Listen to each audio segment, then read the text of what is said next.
Welcome to the show, everybody. Joseph Robert, the fantasy football counselor. We're here for the Thursday night Throwdown show, and we are talking about the game tonight. Dolphins versus Jacksonville. I've got Dougley Durong and Brochure here. Dougley Durong, obviously representing the Miami Dolphins. I got to tell you, we're going to put him on here. And Doug, what is going on, man? What's up, man? How you doing? I'm doing great, and I got to tell you, I'm going to be straight up with you. I am not, and I repeat, not excited about tonight's game. Can you get me in the mood? Hey, man, this is going to be a high-scoring game. So for the people that don't like low-scoring games, for the people that are like, oh, 12-10 or 13-10 win, oh, this is so boring, this isn't that game. This is going to be a high-scoring game. As much as I'm a Dolphin fan, I can own up to the fact that the Dolphins' defense isn't that great. Same thing with the Jacksonville Jaguars secondary. Isn't that great? They got a lot of injuries. They got a lot of guys gone in that secondary. Expect a high-scoring game. And I told you guys last week, and I'll tell you guys this week, if you don't start Gesicki, you're going to regret it. All right, I want to talk about this Gesicki thing, and I feel terrible. I feel terrible because I lost my week in 2 leagues, okay? Simply because I didn't start Gesicki, right? That was it. That was the difference. That was the difference because I started Hawkinson. I didn't take your advice. I didn't listen. And now I'm suffering the repercussions of not listening to Dougley Durong. My mistake. And I'm going to start him this week. I've got him. I've got him plugged in. I'm excited about Gesicki this week. Yeah, I just felt it. I knew that the Bills had their starting linebackers out, and him and Fitz just have this connection because Fitz knows he could just chuck the ball up to Gesicki. If you guys watched last week, he had a ridiculous one-handed catch completely behind him, snagged that ball, and expect that again. I expect them to target him. Expect these wide receivers to eat a little bit more. I do expect the Jaguars front 7 to be a little bit more dangerous. So the run game, I don't know if it's going to be up there, but expect a lot of passing. It's going to be a high-scoring game, like I said. What I like about Thursday Night Football is, though, even though you're not a fan of these teams particularly, I'm not a fan of either the Dolphins or the Jags particularly, and I don't really care to watch this game. It's still interesting to watch for many reasons. Number one, there's nothing else to watch. Number two, what I like is you get to learn these players and focus on one game. One thing I don't like, and you can agree, Doug, maybe you can agree with me or not, disagree. One thing I don't like about Sunday football at 1 o'clock is that it's just too many games to follow. I like to focus and hone in on one game. And the thing is, even if you try to do that on Sunday, for me, for fantasy especially, I try to focus on one game. I can't because I have red zone on. I'm just, touchdown. Ooh, touchdown there, right? It's like the old dog from the cartoon. Ooh, look at that. I can't remember. What was that dog that looks at, he's like, when he gets distracted. It was an old cartoon movie where it's like, ooh, squirrel, right? And he just turns and it's like, you get distracted, right? Up, yeah. Yeah, from the movie Up. Yeah, he's like, squirrel. And he turns and he's like, that's what I'm like literally on these games on Sunday. So it is nice. We get to sit back, have a drink, relax, watch the game, right? Yeah, man, definitely. And like you said, especially when it comes to a fantasy point of view, all over the place on Sundays, 1 o'clock, 4 o'clock. It's just trying to bounce around. Then you might pinpoint on a game thinking, hey, this is going to be a good game. It might end up being a blowout, and then you're stuck on that game. So, yeah, I agree. All right, so we got Brochure here, and we're going to go back. So let's introduce Brochure. Doug, we're going to come back to you. We're going to have a little battle here for about 15, 20 minutes on your points on why you think they're going to win or some expectations for the game. So let's just introduce Brochure. Brochure, what is up, man? What is going on? Where are you? What's crack-lackin'? I'm at my house. Nice, man. Good to see you. And listen, you are representing the Jacksonville Jaguars on Fan to Fan Network. My phone's going off here. I got to put this thing on mute. You're representing the Jacksonville Jaguars. And I got to tell you, man, listen, this week, Chark is out, right? What's going on, man? It's a high-scoring game. Without Chark, what are some expectations here? Well, Gardner Minshew's been spreading the ball. That's kind of like what Jay Gruden's offense is. He likes to spread to a variety of different receivers. So Keelan Cole is actually the leader currently through 2 weeks in targets. He's been taking up a lot of the slots. Even LaVisca, they got a little more. They let him kind of play around. They had him take snaps in the backfield. They played a little bit in the slot. Chris Conley, he's solid by himself, so I expect him to probably get a lot more work with Chark out. Yeah, but they like to spread the ball a lot, so I don't think Chark's going to hurt him too much, or at least in this matchup particular. All right, I'm going to let you guys battle. I'm just going to mediate here. You guys can rebuttal against each other. I'm going to kind of open the floor here. I just kind of want to introduce you guys. And again, you can find them on fantofannetwork.com. Bookmark that page right now. All the latest news notes from all the top influencers. And again, Doug, one of the best guys, if not the best, ambassador from Miami nationwide. So this is a huge, huge thing we got. We got people biggest in their field on these pages. So Fan to Fan Network, go bookmark it. So you guys want to go at it and go at it, really. Yeah, Well, tell me how the Dolphins can win this game. Well, honestly, I honestly think that it's going to come down to Fitzpatrick. It's going to come down to him not making mistakes, making the right reads, making the right throws. Like I said, the Jaguars defense still has that front line. They still have those guys that they drafted, Chase on. They have really good guys up front, but I'm not scared of their secondary at all, especially after watching Ryan Tannehill throw 4 touchdowns last week. I honestly think that the Dolphins are just going to air the ball out a lot, get the ball to Jakeem Grant, Williams, Parker, and especially Gesicki, and just go down the field that way. You might see some screenplays here and there to the running backs to try to throw you guys off, but yeah, I think it's just going to be an air raid all day today. Yeah, that's the one thing I'm probably most scared of is Fitzpatrick becoming Fitzmagic. The thing that the Jaguars defense has improved. Like they were able to hold Derrick Henry to 3.4 yards rushing, and actually Tennessee to 3.6 yards rushing as a team. So you see improvement in the run game, but you're totally right about the secondary. What they really need to do is bring extra rushers, because Fitzpatrick on the year, he's thrown 2 picks when blitzed. And that's when the Jaguars have been most successful, when they bring in Joe Schubert or Miles Jack in for a blitz. The problem is they only did that 6 times last game. And I mean, it resulted in, I think, 5 pressures off those 6 times.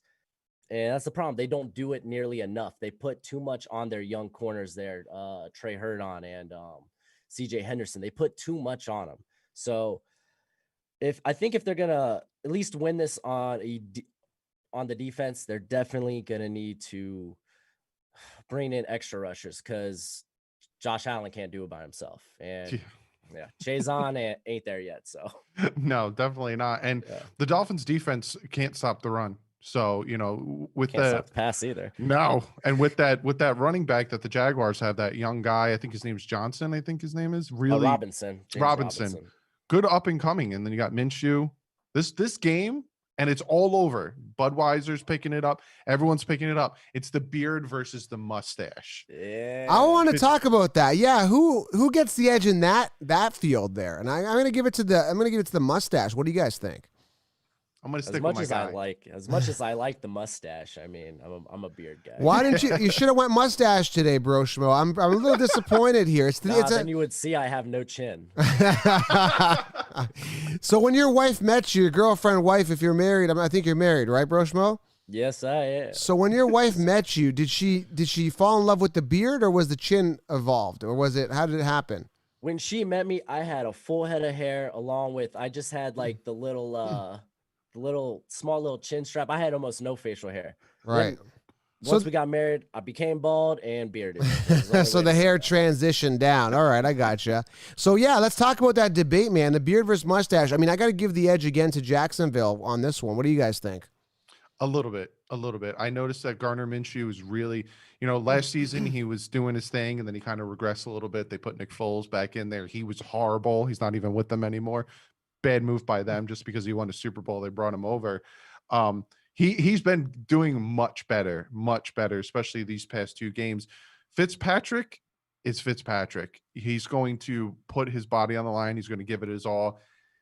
He's an enigma, and I think that's what scares opposing defenses that much, is he'll throw 3 interceptions, but he's going to fit a pass in there that he probably shouldn't and win you the game. So I'm rocking, not just because he's with the Dolphins, but I'm rocking with the beard. I think Fitzpatrick is going to come out and do his Fitzmagic. I got a question for you. If Fitzmagic shits the bed today, which I think it's due at some point or another, is Tua coming in possibly? Could we see a Tua appearance tonight? Possibly.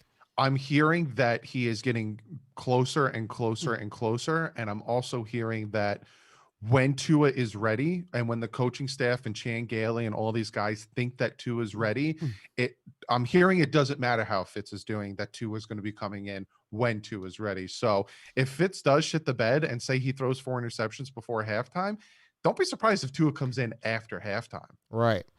What do you think, Broshmo? What do you think on that? Honestly, if you're going to bring him in, like, if the game's already out of hand, you couldn't put him in a better situation against one of the bottom defenses in the league. So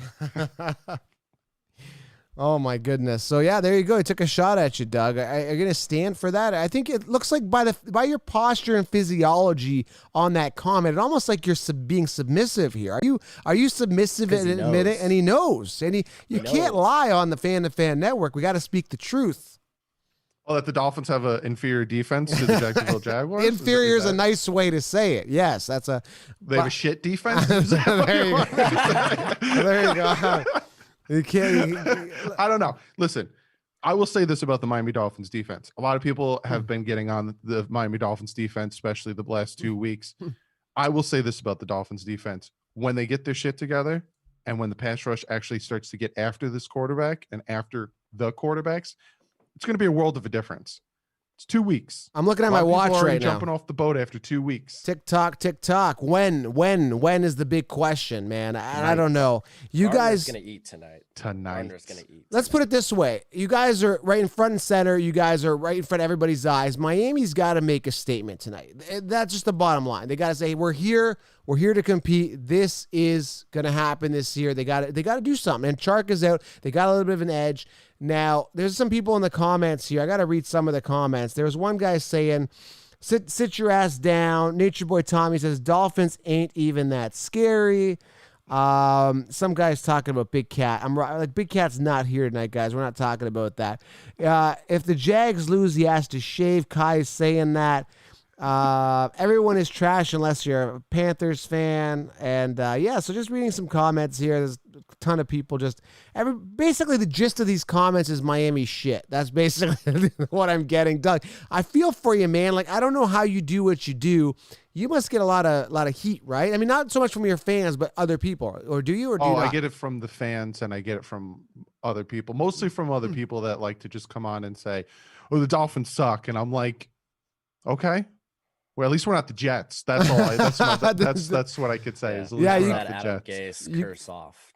And that's the funny thing. A lot of people want to come on and say, "Hey, the Dolphins suck. The Dolphins this." The Dolphins put up a lot of points against that Buffalo Bills defense. The Dolphins also held their own against the New England Patriots team. Yes, we lost, and that's all that matters is the win and loss column. But you look at some other teams in the NFL, some other 0-2ers. I would say that the Dolphins are better than them. Yeah, so, I mean, the Falcons we're the worst. Falcons are 0-2 right now. And I got a question for you, Doug. I got to ask this. Do you ever feel, since you represent the Dolphins and you're one of the biggest guys, if not the biggest guy, representing the Dolphins on YouTube and you live and breathe the Dolphins and you talk the Dolphins, do you ever feel that the weight of them succeeding is on your shoulders? Because I get that a lot as a fantasy analyst. If one of my players doesn't succeed, there's a lot of pressure on my chest, on my back, and on social media that, like, for example, David Johnson, crap the bed. He had a tough defense last week. And I'm hearing it. Now, I did great with other guys like Jacobs and other players are really succeeding. Matt Ryan Tannehill. I called a lot. Deontay Johnson had a great week. A lot of my players succeed. Gesicki, another one. But when some of my players don't succeed, do you feel that pressure a lot? And how does it feel on a 1 to 10? And do you feel it regularly at all? Yeah, I do feel it. For one, if the team's winning and the team is doing better, it's a more positive attitude. More people want to watch, more people want to talk, more people want to interact. But the funny thing is, with the team not doing so well, more people want to watch because they want to see how I'm going to react to the team not doing so well. And the more people are going to interact because they want to tell me how much my team sucks. So it's like, you still get it. You still get it. You'll still get subscribers. You'll still get a lot of comments, a lot of views. Because a lot of people want to see how is this guy going to deal with the loss, and I want to see this guy miserable. But do you feel that do they hold you necessarily responsible at times? Do you almost get that feel like it's your fault? Do you get that at all from some people? A little bit. Like especially if I say a certain thing and it goes the opposite way. Well, you said this, and I'm like if I predict, like, oh, right, I was hoping Xavier Howard's going to have a bounce back season. Hopefully he's going to stay healthy, play a full season. He hasn't had a very good first 2 games. He hasn't been horrible, but he hasn't been where he used to be.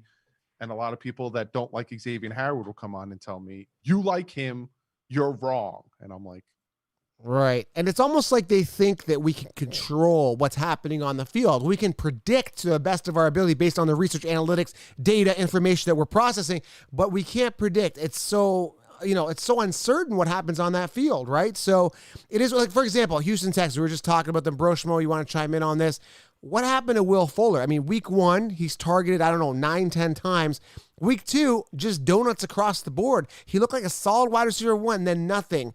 I mean, what happened there? First of all, Story of Will Fuller's career. like It's either donuts, big breakouts, or injury.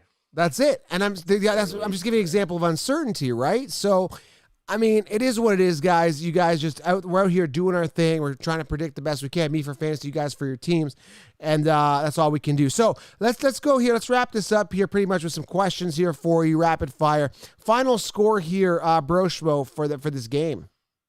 I'm gonna go 35-20. I think Gardner is gonna eat. He's gonna eat well, especially with Byron Jones out, because we saw Nick Needham moved in the slot. He wasn't any good. Igbinoghene was put in a blender last week against Diggs. I don't think they need Chark to win this game. I think the run game won't nearly be as successful tonight because actually the Dolphins have a pretty solid run defense. Yeah. And the Jags are going to be missing their center, Linder, which is huge. He's like best player on that line. But I think they're going to get it done through the air, and I think Gardner's going to have a 4-touchdown night. How about you, Dougley? Do you think they pull up the upset here? Touchdowns. 4 touchdowns. Just because they're not running as much. All right. Dolphins are winning this one. I've said this for the past 2 weeks, and I swear, if they don't do this, I'm going to lose my marbles. This is a must-win for the Dolphins. Jaguars are 1-1. Not a must-win for the Dolphins. To start 0-3, Dolphins have done it before. The Dolphins have, gotten better after an 0-3 start. Need a win today. Miami Dolphins are winning this game 28-21. You know what I like about Dougley? Gardner. This is a must-win for Gardner because Trevor Lawrence is sitting there. That's very true. You know what I like about Dougley? You know what I like about Dougley? I got to make this point here. He speaks with a lot of conviction. So I don't know whether he's just learned to adapt to this because of Dolphins being crappy and he's kind of learned to put on that game face, the poker face. But I'm telling you, there's so much conviction. And you know what? This sounds crazy, but I actually believe him. I'm going to go with the Dolphins on this week. I really am. I think the Dolphins pull up an upset, prime time. Fitzmagic pulls it out of his ass because he knows that he is one snap away from being benched. He is out to leave a legacy. He's out to leave a legacy. This is it. Dolphins are going to upset today. Well, at least they'll cover the 3 points or 3.5 point spread. Definitely. Oh, yeah. Definitely. So I think we should would you guys consider maybe shaving your beards if you lose? Nah. I told my job I'd quit if they made me shave. Oh my goodness. So that's it, guys. My head. Yeah. I'm not. Oh my goodness. All right, guys, listen, we're going to wrap this up here. Thursday Night Football. I'm enjoying the game. What player is scoring? Let's answer a couple questions here. What player is scoring touchdowns? Now, I don't know. Let's answer that question real quick from both teams. So let's start with Dougley. What players are going to be scoring touchdowns today?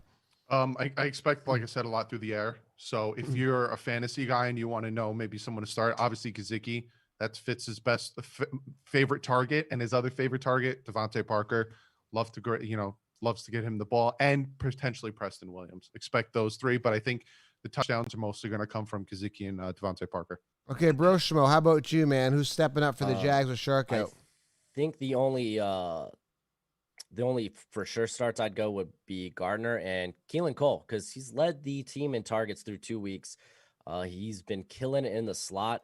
He's been attacking downfield, and they have been flirting with attacking downfield more and more. They did it 5 times last week. So I think Keelan Cole, Chris Conley, and Laviska. Laviska's a nice guy to stash, but I don't think he's right yet. Laviska Shenault. He's more of a gadget player. Those are kind of the readings I got from him. He's been doing a lot of out route. He's been playing a lot on the outside. Right. So they've been giving him snaps. Like you said, I reel back for now. All right, guys. Thank you for being here. And listen, Thursday Night Football. Am I excited? A little more now after talking to these guys, but I'm still not 100% in the zone. Is there any last words you guys can do to get me in the mood to watch this game? Anybody? Do you not like Big 12 football? It's it's the mustache versus the beard, people. Come on. Slinging it left and right all over the field. You're going to want to watch this game to see a high-scoring, fun game. And what else are you doing on a Thursday night? Come on. That's it. Well, there it is. The NBA All-Star game, dude. Defense just lays down. Oh my goodness. Well, there you go. Doug's physiology got into it. He looked energetic. So for that reason and that reason alone, I will be watching the game. I said on my podcast I will not be watching this game, but again, nothing better to do anyway. So let's go, guys. Keep pounding. And the words of a wise man, he said it once. I said it multiple times. Pause up. Who is that? Big cat. Sorry, I was thinking other guys here. I threw my voice out. So yeah, guys, I'm excited. Thursday night football, guys. It is the Dolphins versus the Jags. I wish it was a better matchup, but let's get to Thursday night football. Thanks, guys, for being here. Brochure, Dudley, Fan to Fan Network. Go follow them on their YouTube channels. And guys, beyond excited. All right, guys, we're out. Thank you for being here. Yep. We are out.